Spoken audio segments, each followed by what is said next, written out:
Stage 1 N1, the bridge, 1 to 5 minutes. This is the doorway between awake and asleep. Your brain shifts from beta waves fast, alert to theta waves, which are slower and more rhythmic. Your muscles relax, your breathing slows, and you're barely asleep so lightly that if someone says your name, you'll open your eyes and swear you were awake the whole time. But here's where it gets strange. Have you ever been drifting off and suddenly your whole body jerks like you're falling off a cliff? That's called a hypnic jerk, and the leading theory behind it is fascinating. Your brain, still half awake, feels your muscles going limp. It misinterprets that relaxation as falling, so it fires an emergency signal to catch yourself. It's not a disorder, it's your brain's survival instinct kicking in one last time before it hands over control. Stage 1 is fragile. A door slam, a phone buzz, even a slight temperature change, and you're back to square one. Stage 2. N2. The shield and the filing cabinet. About 45 to 55% of your total sleep. You spend nearly half your night here. Your body temperature drops. Your heart rate slows. Your breathing steadies. On the outside, you look peaceful. But inside your brain, two things are happening that you cannot afford to miss. First, your brain generates something called sleep spindles. These are short bursts of electrical activity that act like a shield. They block external noise from reaching your cortex. That car alarm outside? The sleep spindle catches it before it wakes you. Without these, you jolt awake dozens of times a night. Second, and this is the one that affects your learning, Stage 2 is when your brain transfers information from temporary storage to long-term memory. Think of it like this. During the day, everything you learn gets dumped into a fragile short-term folder. Stage 2 is when your brain opens that folder and moves the important files to a permanent drive. A 2025 study in the Journal of Neuroscience confirmed that sleep spindles concentrate in the exact brain regions you used during learning. So, if you practiced piano, the spindles fire over your motor cortex. If you studied vocabulary, they fire over your language centers. This is why studying before bed works, and why pulling an all-nighter guarantees you'll forget most of what you crammed. Stage 3. N3. Deep sleep. The cleanup crew arrives. About 20 to 25% of your night. This is the stage you cannot afford to lose. Your brain shifts into delta waves, the slowest, most powerful brain waves you produce. They're so dominant that if someone shakes you awake during this stage, you'll feel disoriented and groggy for several minutes. This is what people mean by dead to the world. But deep sleep isn't just about being hard to wake. It's when your body repairs itself. Growth hormone is released, tissues regenerate, your immune system strengthens. This is the physical restoration stage. And then there's the brain's cleaning crew. You've probably never heard of it, but it might be the most important system in your brain. It's called the glymphatic system. During deep sleep, the space between your brain cells expands.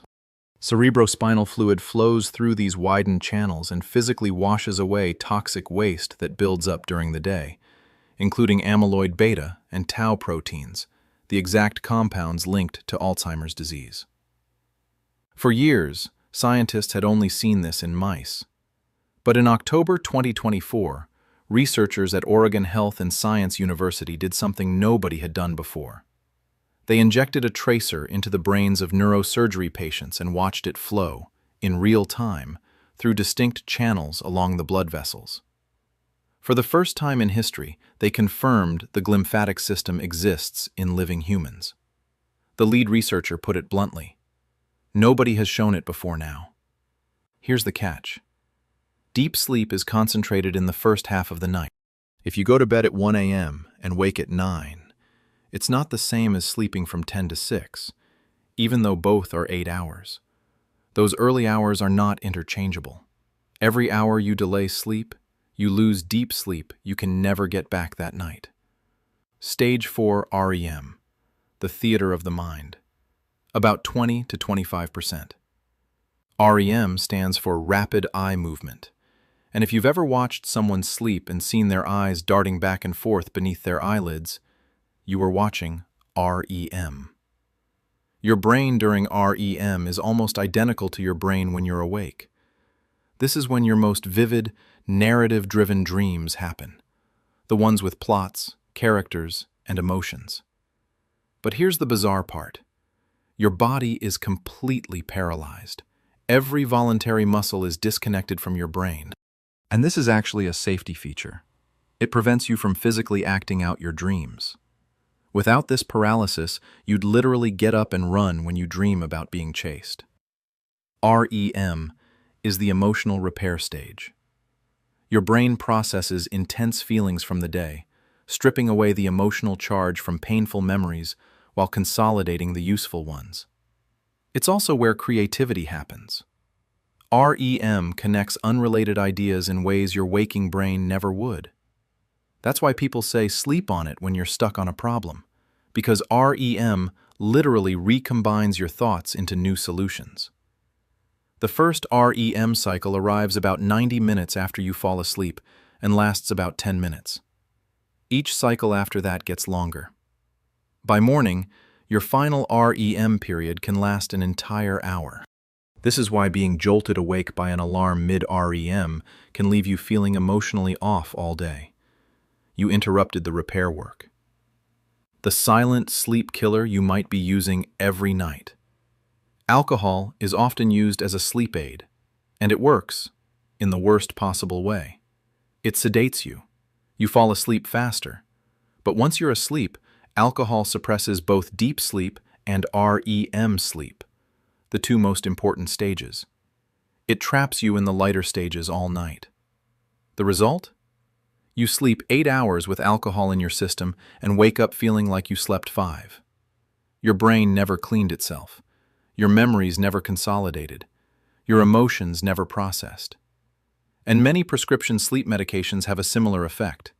They sedate, but they don't produce restorative sleep. What happens to sleep as you age? Deep sleep peaks in childhood. That's why kids can sleep through anything. Then it begins a steady decline. Research shows adults lose roughly 0.6% of deep sleep per decade starting around age 19. By your 60s or 70s, deep sleep can be dramatically reduced. Your glymphatic system also loses efficiency with age, which may be one reason neurodegenerative diseases become more common later in life. This isn't meant to be discouraging. It's meant to make one point. The sleep quality you protect today directly affects the brain you have tomorrow. 3 things that actually work, according to the evidence. Number 1, fixed schedule. Go to bed and wake up at the same time every day. Yes, weekends too. Your brain runs on a clock. Consistency matters more than total hours. Sleeping in on Sunday confuses your circadian rhythm and makes Monday harder. Number 2, light control. Reduce screen exposure 1 hour before bed.